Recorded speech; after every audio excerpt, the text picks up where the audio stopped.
Hello, everyone. My name is Alfonso Santaniello, and welcome to the Agency Life podcast, the podcast for marketers by marketers.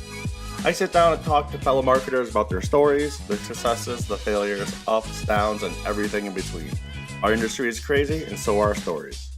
Welcome to Agency Life. All right, welcome to Agency Life. My name is Alfonso Santaniello of the Creative Strategy Agency.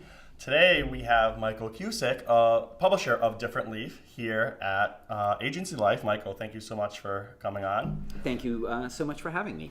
So, Michael and I have known each other, A long time. Yeah, Let's a just while say a now. long time, yeah. And we worked together on several different projects. And for the people that are listening may not know the infamous King of Northampton, Massachusetts, how kind of quickly in a short story, I guess, how did you get to where Different Leaf is now, and how'd you get into the industry? How did I get here today? Yeah, that's a very good. Do we have enough time for that? Very good, very good winding question. That's a really good winding question. When I graduated from college, I was going to go back and become a college professor, and I ended up not doing that. But what I ended up doing right when I graduated from school is I worked with somebody who said, "You'd be really good at development." And I was like, "What's that mean?" And he said, "You get to schmooze people for a living." And I thought, "Oh God, I can do that. That's easy." And that's where I started actually a 15-year career in raising money for nonprofits. And I started that in New York City, and then came back here to Western Massachusetts, where I was born and raised, and brought my development skills here to Western Massachusetts, where I worked on staff with a number of organizations. And then after being in-house with a variety of nonprofits, I went out as a consultant and was a fundraising consultant probably for 6 or 7 of those 15 years. I did consulting. And then at the end of that 15 years, people started running in the other direction when they saw me coming, because they knew I was going to ask for money.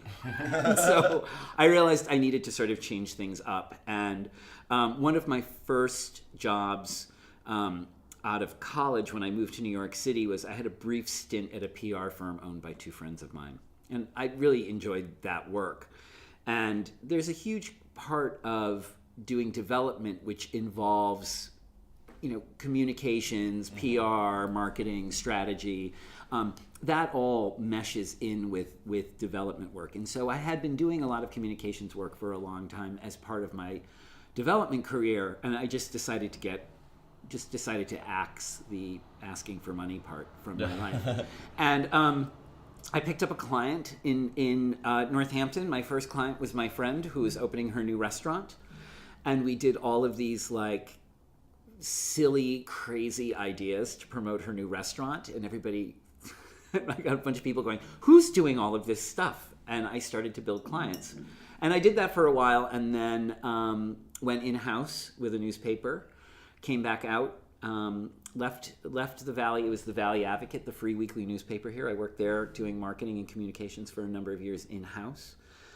Learned a lot more about media and kind of fell in love with publishing, and left there to start Take magazine, which I had for 4 years, which I published for 4 years. And then that wound down at the end of 2017. And since the end of 2017, I have been working on a new magazine called Different Leaf. I know the name of my own company. Different Leaf, which is a cannabis magazine for cannabis users 45 plus. But there is also kind of an agency side to the magazine business these days. So after having not had kind of my own agency for a long time, I find a significant chunk of my time is doing agency work now. So I'm kind of back in it. So that's the abbreviated long history of my agency career.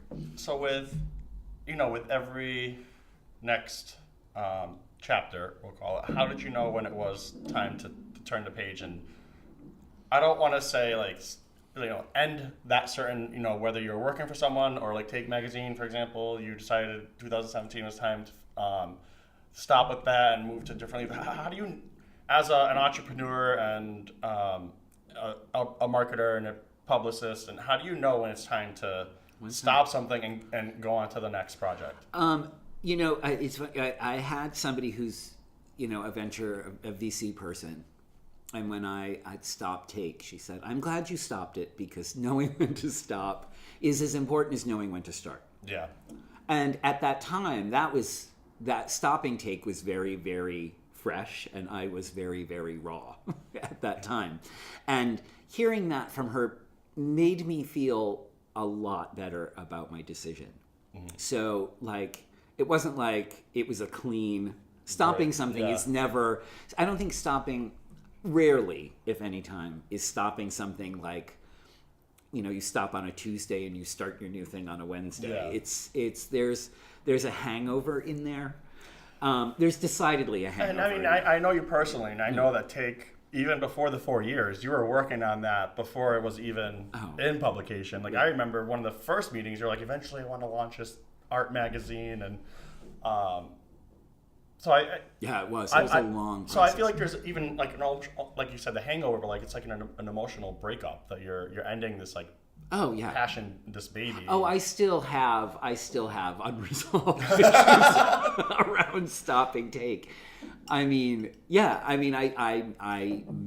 miss it, and I'm insane enough to start another media company. But what I learned from doing Take for so long. Has really informed my next step. Mm-hmm. And so, I'm kind of still, Take comes along with me. I meet with people in the cannabis industry who knew Take, who knew the magazine.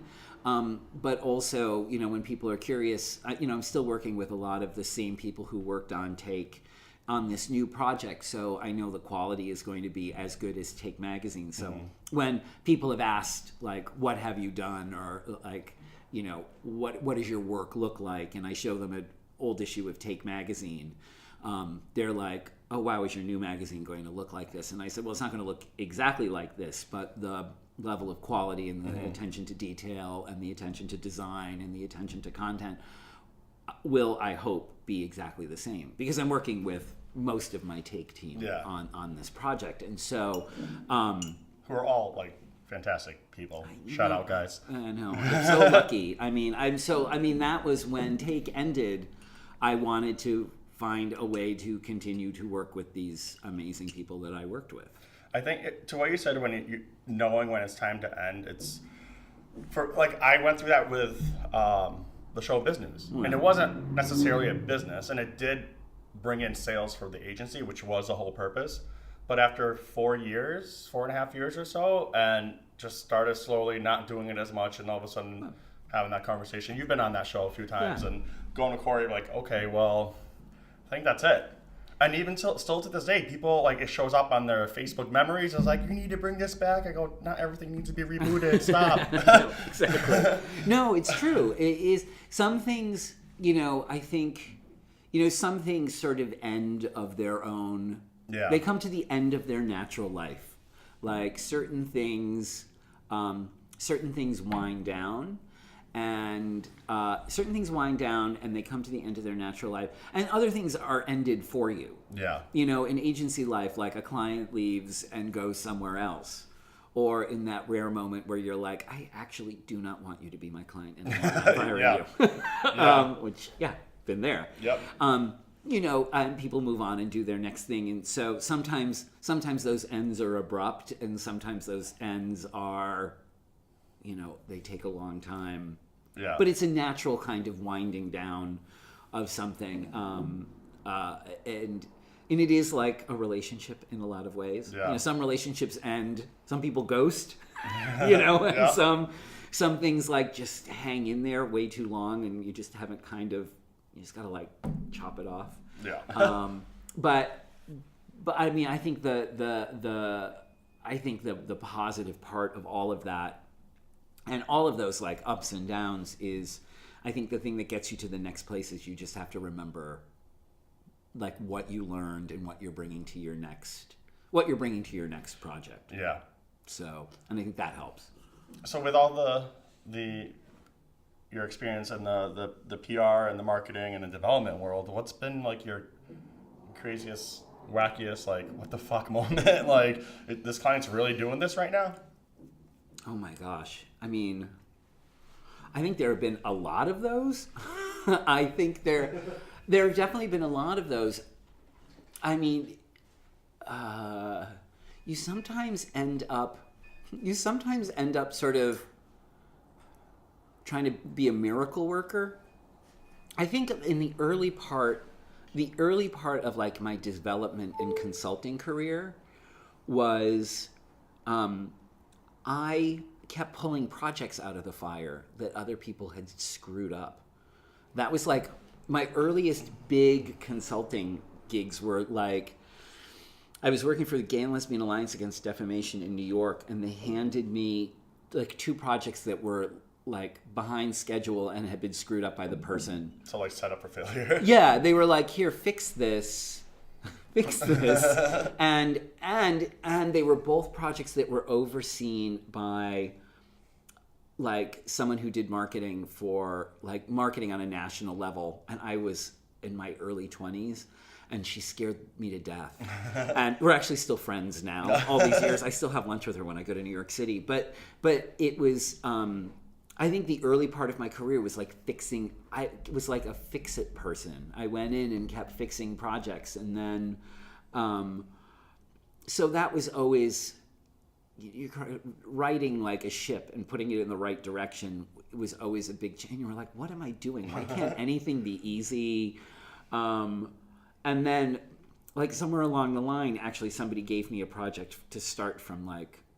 From go, like here's an idea we have and we want you to start it. And so that's like a project that you and I worked on. Yeah.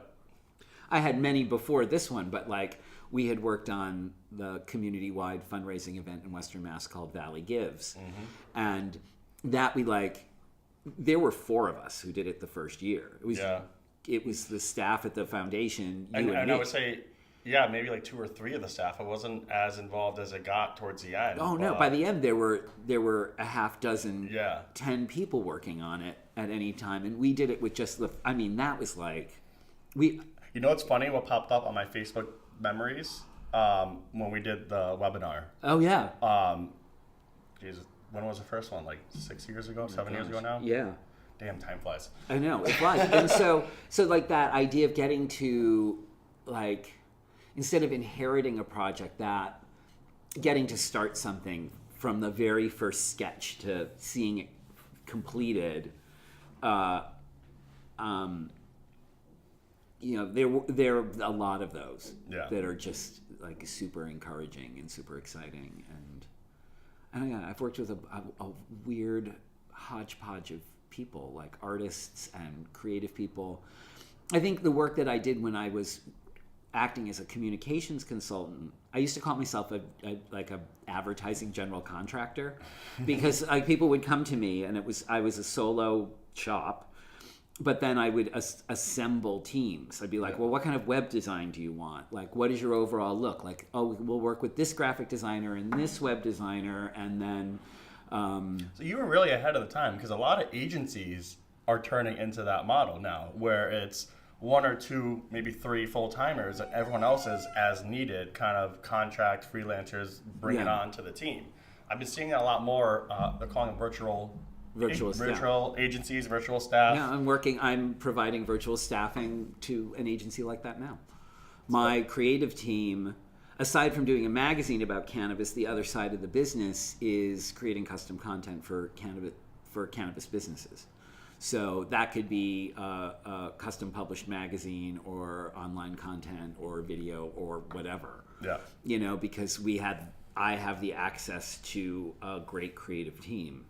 And so if you want to hire us to do that, and I'm doing some work now with an agency, so we're acting as an arm of their creative department.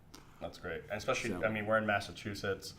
I can't think off the top of my head how many states right now. I've already passed it, but there's always that misconception of, cannabis, and having solid, fundamental educational content out there around it can help change people's perception of it not being what they think it may. Oh, absolutely. It's a core part. And I think people in the industry, I've been now in the cannabis industry for a whopping year. But boy, have I learned a lot. I've learned a lot about the plant. I've learned a lot about people's attitudes towards the plant. How many people actually use the plant? The number of people who have disclosed that they now use the plant in Massachusetts is a very fascinating topic. We won't name any names today, but it's interesting. It's interesting in the industry, and at least around agency work and marketing and public relations. Some of the cannabis companies that are operating in the state are very sophisticated around this, and others are less so. That they don't necessarily have either an agency relationship or have somebody in-house who handles their marketing and communications. It falls as an adjunct to somebody with a management title, and so it's uneven in the field right now. But there is sort of a universality. I think there is not all companies fall into this, but there is a real push to normalize cannabis for medical, to continue the normalizing of using cannabis for medical treatment, but also that cannabis, adult use cannabis outside of medical, is something that people need to become accustomed to, and so people are crafting their messaging around that. And in some instances, they're using agencies to do that. In other instances, they're just sort of doing it on their own. And so it's a really fascinating time. One of the things is, like, in the cannabis industry, you will find a million experts on how to grow the plant. And you will find lots and lots of experts on turning that plant into a product. But up until now, the retail part of it would put you in jail. Yeah. And so there are not a lot of experts on the retail marketing end of cannabis communicating about cannabis out there. And the ones that are out there are, if you're coming from Colorado, where it's been 5 years, 5 years makes you a senior veteran in this industry. And, I just got asked to speak somewhere today about cannabis, and I'm thinking I'm far from an expert. So I will have to run whatever's in my speech by somebody who has more knowledge than I do. But there is a lot of opportunity in this space to work. And it's interesting, in this space, the people I'm meeting who are working in the retail marketing end, the number of people who are coming from luxury marketing and public relations who are interested in working in cannabis is startling to me. So do you think they look at it as an opportunity or as a fad? Like these agencies that want, all of a sudden they want now these cannabis clients. Well, one of my favorite things that somebody said to me was very early on. I was talking with a company with a communications person on staff at a large national cannabis company. So they're a cannabis company that's not just operating in Massachusetts, but operating in several other states.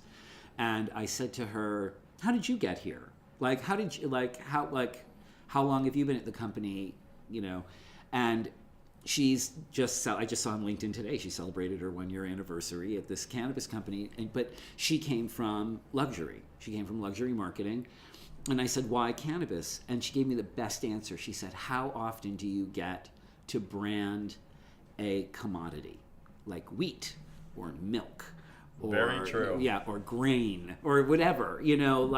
It's such an opportunity to do. It's such an opportunity to do really interesting work. And I have a friend who owns a creative agency here in Western Mass, and we were talking about like logos and branding and that kind of creative. And we were going through a cannabis magazine, picking out our favorites and thumbs down like the bad design that we didn't like, and kind of critiquing it. And, she said that there's so much opportunity in the cannabis space to do really interesting work, and it's the kind of work that people who work at agencies like to do. Yeah. It's creative, out of the box thinking, like, because people are out of the box after they consume it. Yeah. So I mean, it's real like, there are strict regulations. For instance, in Massachusetts, you can't use a pot leaf symbol, and so. But that also becomes very like Word doc art type of logo. Exactly. You It's don't very need to clip arty. It's very clip arty. And I'm sorry for everybody who. I don't want to offend anybody who designs logos for $25, but there are a lot of $25 logos out there. And they'll learn when they realize how much branding plays a big part in how people purchase. Yeah, and that is what eventually the novelty of being able to buy cannabis legally is going to wear off. And, also that the market there'll be more and more and more and more businesses in the market. Competition will pick up. And for those companies that have not done that work to build relationships with their customers, build an identity that is readily identifiable, those companies are going to they're going to get left behind. Yeah. And you can see the companies out there. You can kind of watch the companies that are definitely like they definitely have their hands around that concept. I had an interesting conversation with one marketing person at a Cannabis. He's like, it's too new. Like, we've only been doing this for like a month. Like, to figure out like who exactly is our customer going forward, like, we still need more data. We still need to see what's going to happen. But that's the thing, like the data now, because it's now legalized in the States, but the consumers that before it was legal and were not using medical, there's silos of different demographics that utilize it. So now that it's available for purchase at a store, targeting those, and then you look at, like, for example, social media and even Google in ads, you can't advertise specific with alcohol, I hope it just with cannabis. I just hope that hangs in for a little while longer. But so it's I'm happy to give people a place to spend their ad dollars in my magazine. They're not spending on Facebook and Google. Well, no, they can't. That's the thing. I know. So hopefully, I mean, I think I'm happy to take that money. Don't get me wrong. I think that's good that they have those guidelines, because it's, how can you control who's actually seeing this promotion if, to a certain extent? I mean, obviously you hit the targets, but people create fake accounts. These kids create accounts that are, Oh, sure. So everybody looked at I was already old when the internet happened, but I'm sure I have heard tales told that people who were not old enough to look at certain things on the internet did at a young age. So I was already old when the internet happened, but I was already old enough to look at whatever I wanted. True. I mean, but I think, I think it's going to be interesting it's going to be really interesting to see how people target their customers. Yeah. One of the events that I'm working on right now is I'm working on creating a panel around developing retail spaces and putting a group of experts, like the actual retail place of a cannabis. Yeah, like I mean, what's interesting is if you're in a cannabis dispensary in Massachusetts, they are most of the ones I have been in are roughly some variation on an Apple store. There are big tables some have product displayed in the tables, and then there's a cash point where you interact with your Genius bar, and I think. I've been to San Diego. It's the same concept out there too. Yeah, and I think I think that works for now, and I think where that comes from is that the scientific, white, clean, antiseptic, white and birch look of an Apple store is exactly diametrically opposed to the popular concept of buying cannabis. That it's an underground hidden, dark activity. These stores are bright and cheery. Yeah, these stores are bright and cheery. Like filled Sandstorm with playing in the music background. Yeah, exactly. And so I think that the reason that stores look like dispensaries look like Apple stores is it is 180 degrees different from a popular conception of buying marijuana. The other thing is that I think a huge number of people's business plans say we're going to be the Apple store of weed. And people take that very literally in their retail design. I'm very interested in seeing how that morphs and changes and grows as the industry matures. And so I'm putting new. Yeah, it's so new, but it's already the competition is going to be fierce early, and people who are smart about this will be thinking about this now. And so I'm pulling together a panel which is going to be in Boston in the springtime with a group of people who do retail design from outside of the cannabis industry, so that they can just opine on what they think is going to happen. And I've got a couple people from inside the cannabis industry who are also going to be on the panel, and it's interesting. A lot of them come from luxury. Again, that's crazy. Again, people come from the luxury industry, but that has to marry with that communication work. Yeah. And what's very interesting is with Facebook and Google closed off in terms of advertising. Instagram is incredibly popular for cannabis businesses, but a lot of cannabis businesses wake up one morning and their Instagram account is gone. Yeah. It's inconsistent, it's capricious, it's whatever it is, however they're determining to take people offline.